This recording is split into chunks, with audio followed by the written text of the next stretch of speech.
السلام علیکم ورحمۃ اللہ وبرکاتہ. کیا حال ہے سب کا؟ الحمدللہ. نحمده ونصلی علی رسولہ الکریم. اما بعد فاعوذ باللہ من الشیطان الرجیم. بسم اللہ الرحمن الرحیم. رب اشرح لی صدری ویسر لی امری واحلل عقدۃ من لسانی یفقہوا قولی. اللہ سبحانہ و تعالیٰ کا بہت بڑا احسان ہے ہم سب پر کہ اس نے ہمیں مسلمان بنایا اور قرآن حکیم اور رسول اللہ صلی اللہ علیہ وسلم کی زندگی کے ذریعے ہماری بہترین رہنمائی فرمائی. ہمیں زندگی کے ہر موضوع پر ہر مسئلے کے بارے میں بہترین طریقے سے آگاہی دی گئی. بہت سی چیزیں ایسی ہیں جو ہماری آنکھیں دیکھتی ہیں، ہمارے ہاتھ ان کو ٹچ کر سکتے ہیں، ہمارے محسوسات کے اندر ہیں، لیکن کچھ ایسی چیزیں بھی ہیں جو غیب کی دنیا سے تعلق رکھتی ہیں، جن کو ہم دیکھ نہیں سکتے، جن کو ہم سن نہیں سکتے، لیکن ان کے اثرات ہماری زندگی پر ہوتے ہیں.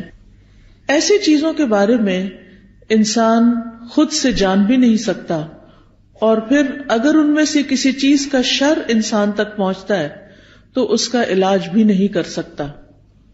انہی چیزوں میں سے کچھ منفی چیزیں ہیں، جیسے نظر ہے، حسد ہے، جادو ہے، اور اسی طرح کے اور ٹونے ٹوٹکے جو دوسروں کے خلاف کیے جاتے ہیں کہ جس سے دوسروں کو نقصان پہنچتا ہے. مثلا انسان کا جو جسم ہے وہ دو چیزوں سے مل کر بنا ہے. ایک اس کا مادی وجود ہے، جیسے اس کی گوشت، ہڈیاں، اس کی کھال بال، وہ جو نظر آتا ہے. یہ مادی وجود جو ہے اس کو تکلیف پہنچتی ہے اگر کوئی مادی چیز اس پر آ پڑے. مثلا اگر کوئی آپ کو پتھر مارے تو آپ کا جسم اس سے درد محسوس کرے گا. ہو سکتا ہے جسم کا کچھ حصہ ٹوٹ جائے، کچھ زخم ہو جائے، بروزز ہو جائیں. اسی طرح ہمارے وجود کا ایک دوسرا حصہ یا دوسرا پہلو ہماری روح ہے. اس دنیا میں ہمارا جسم ڈومیننٹ ہے اور روح اس کے تابع ہے. کچھ ایسی چیزیں ہیں کہ جو جسم پر نہیں روح پر اثر انداز ہوتی ہیں، اور جب وہ روح پر اثر انداز ہوتی ہیں تو روح ان سے متاثر ہوتی ہے، روح بیمار ہو جاتی ہے، روح دکھی ہو جاتی ہے، اور اس سے بھی انسان بیمار پڑ جاتا ہے. تو عمومی طور پر ہم جسمانی بیماریوں کا علاج تو کر لیتے ہیں کیونکہ وہ نظر آ رہی ہوتی ہیں. کسی کو زکام، کھانسی، نزلہ، بخار، ایسی کوئی تکلیف ہوتی ہے تو وہ کچھ کھاتا ہے، کوئی دوا لیتا ہے، کوئی ہربل چیز لیتا ہے، کوئی ویسے یعنی علاج اپنا کراتا ہے تو انسان صحت مند ہو جاتا ہے. لیکن بعض اوقات جو چیزیں ہماری روح پر اثر انداز ہوتی ہیں ان کو ہم نہ دیکھ پاتے ہیں، نہ ہمیں سمجھ آتی ہے. تو بہت دفعہ ایسے ہوتا ہے کہ ہم جب بیمار پڑتے ہیں تو اس کا سبب ہمیں معلوم نہیں ہوتا. یہ جو جادو ہوتا ہے، سحر بھی نظر نہ آنے والی چیز ہے. یعنی ایسی چیز جس کے اثرات تو نظر آ رہے ہیں لیکن اس کے اسباب نظر نہیں آ رہے، یعنی جس کا سبب مخفی ہوتا ہے. ایسی بیماری کہ جس کا سبب مخفی ہوتا ہے.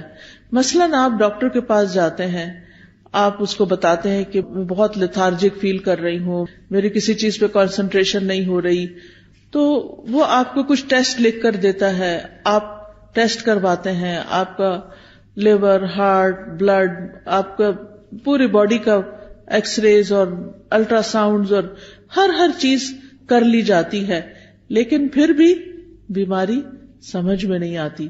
تو ایسے میں انسان سوچتا ہے کہ پھر کیا چیز ہے کہ جو اس کے اوپر اثر انداز ہو رہی ہے، اور اس اثر میں انسان بعض اوقات بیمار ہوتا ہے، نقصان اٹھاتا ہے، تکلیف اٹھاتا ہے، لیکن وہ کچھ کر نہیں پاتا.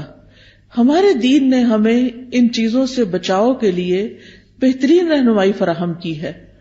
قرآن مجید سے بھی ہمیں بہترین طریقے سے پتہ چلتا ہے اور سنت رسول صلی اللہ علیہ وسلم سے بھی ہمیں پتہ چلتا ہے. تو وہ بیماریاں جو عام طور پر انسان کی روح پر اثر انداز ہوتی ہیں اور پھر جسم تک منتقل ہوتی ہیں، ان بیماریوں کی اسباب میں حسد اور نظر اور جادو ہے۔ حسد جو ہے وہ کیا چیز ہے؟ حسد سے مراد یہ ہوتی ہے کہ دوسرے آدمی پر اللہ عز و جل کی جو نعمت ہے وہ ختم ہو جائے۔ یعنی اگر کسی کو کوئی نعمت ملی ہے، کوئی اولاد کی شکل میں یا شکل و صورت کی شکل میں یا کسی عہدے کی شکل میں، تو اس وقت انسان کو یعنی دوسرے لوگ دیکھ کر خوش نہ ہو اور وہ یہ چاہیں کہ یہ نعمت کسی نہ کسی طرح ختم ہو جائے۔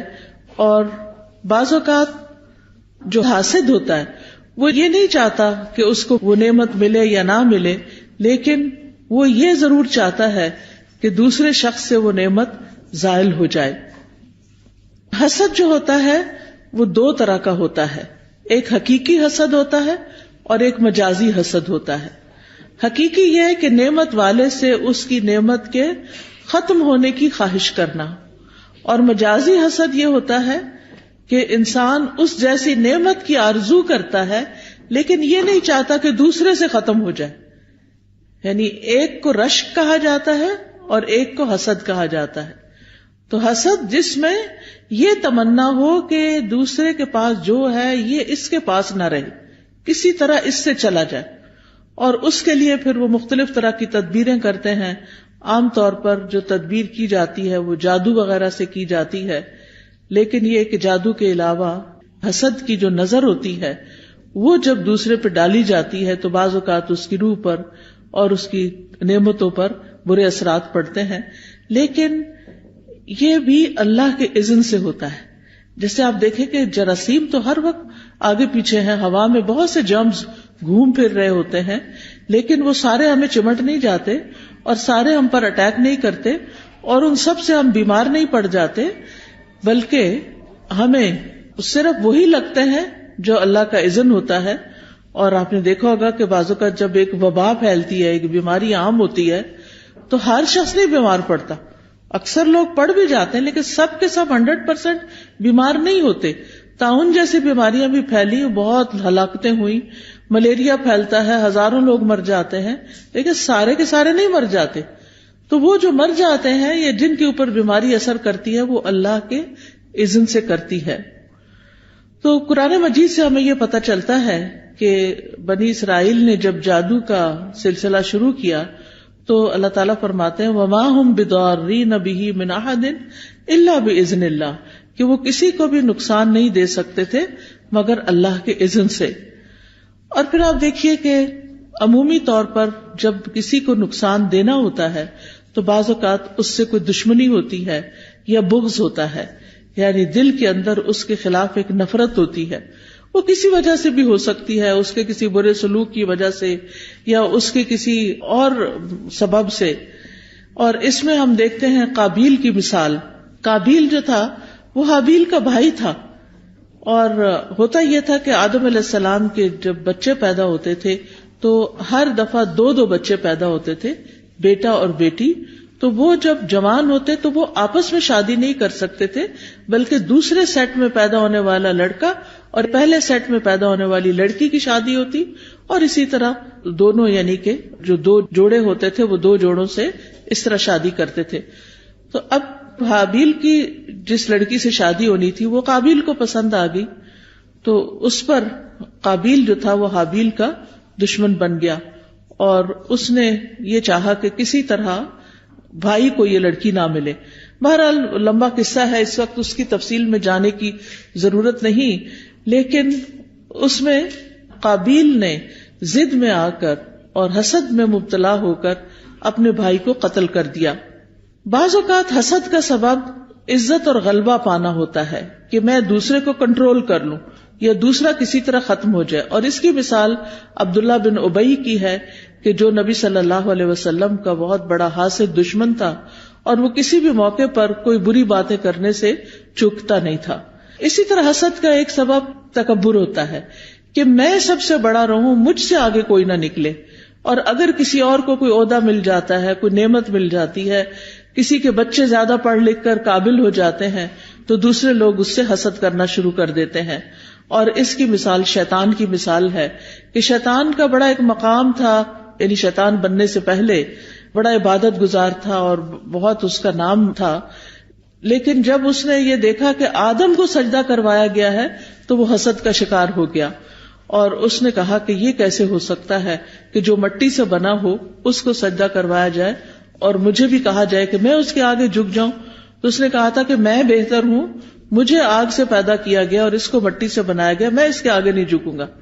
اور پھر چونکہ اللہ تعالیٰ نے زمین کا خلیفہ بنایا تھا انسان کو، تو شیطان سے یہ برداشت نہ ہوا اور اس نے ایک مستقل دشمنی پال لی. اسی طرح بعض اوقات یہ ہے کہ بہن بھائیوں کے بیچ میں بھی حسد آ جاتا ہے، جس کی مثال یوسف علیہ السلام کی ہے. اور ان کا مسئلہ کیا تھا کہ یوسف ہمارے باپ کو زیادہ پیارے ہیں اور ہم تو ایک گروہ کی شکل میں ہیں، یعنی ستیلے بھائی تھے ان کے اور باقی سب جو تھے وہ دوسری ماں سے تھے. تو ان کا آپس میں ایک جتھا بن گیا اور یوسف علیہ السلام کی والد صاحب کو جو ان سے محبت تھی وہ ان سے برداشت نہ ہوئی، تو انہوں نے یہ سوچا کہ جا کے ان کو کہیں قتل کر دیتے ہیں، ختم کر دیتے ہیں تاکہ یہ والد کی نظروں سے ہٹ جائیں. اور اس طرح انہوں نے جا کر ان کو کنویں میں پھینک دیا. اسی طرح بعض اوقات ایک سبب یہ بھی بنتا ہے حسد کا کہ انسان اپنے لیے بڑے مرتبے کی خواہش کرتا ہے، اور اس میں انسان کا اپنا نفس ہی اتنا خبیث اور بخیل ہوتا ہے کہ وہ کسی دوسرے کی نعمت، کسی کی بڑائی، کسی کی قابلیت، کسی کا حسن، کسی کا علم، کسی کا مال و دولت برداشت نہیں کر سکتا. تو آپ دیکھیے کہ جو آسمان پر سب سے پہلا گناہ ہوا تھا وہ حسد ہی کا تھا کہ ابلیس نے حسد کیا تھا. حسد کی ابتدا اس سے ہوئی. پھر اس کے بعد زمین پہ آنے والا پہلا قتل بھی حسد ہی کی بنا پر قابیل سے ہوا تھا.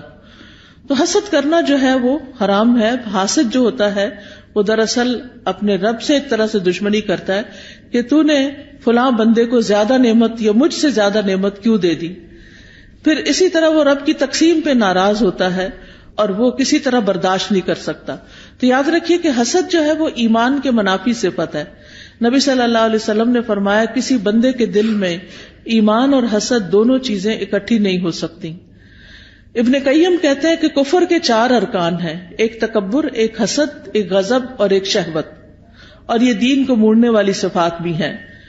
اور لوگوں کی خیر اور بھلائی اسی میں ہے کہ وہ اپنی نعمتوں کو دیکھے اور ان پر خوش ہوں، دوسروں کی نعمتیں دیکھ دیکھ کے جلے نہیں اور ان پر دل میں کڑھن اور حسد نہ رکھیں.